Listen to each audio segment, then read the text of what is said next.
નમસ્કાર દર્શક મિત્રો, મા આશાપુરા ન્યૂઝ લાઈવમાં આપનું સ્વાગત છે। આપની સાથે હું જામ જયમલસિંહ જાડેજા। જોઈએ ગુજરાતના વિવિધ જિલ્લા અને તાલુકામાંથી આવેલા સમાચારો પર એક નજર।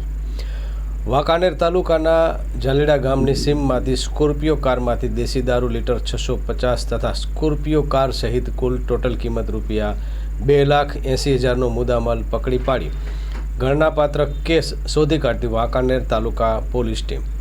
પોલીસ મહાનિરીક્ષકની રાજકોટ વિભાગ રાજકોટ અશોક કુમાર યાદવ, પોલીસ અધિક્ષક મોરબી રાહુલ ત્રિપાઠી તરફથી પ્રોહિબિશન તથા જુગારની બધી સદંતર નાબૂદ થાય તેવી અસરકારક કામગીરી કરવા સૂચના આપવામાં આવેલ છે।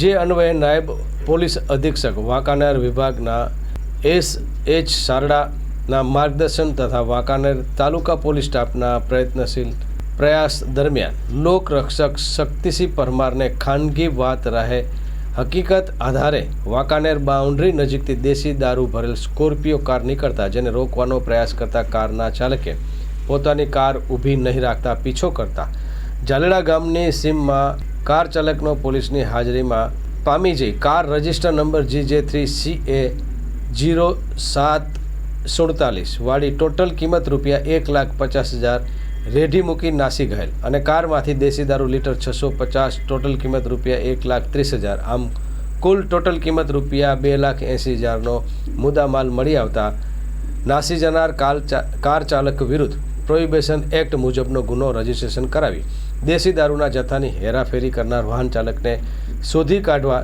તપાસ હાથ ધરવામાં આવી છે। સ્ટોરી બાય હિમાંશુ સોલંકી, મોરબી, મા ન્યૂઝ।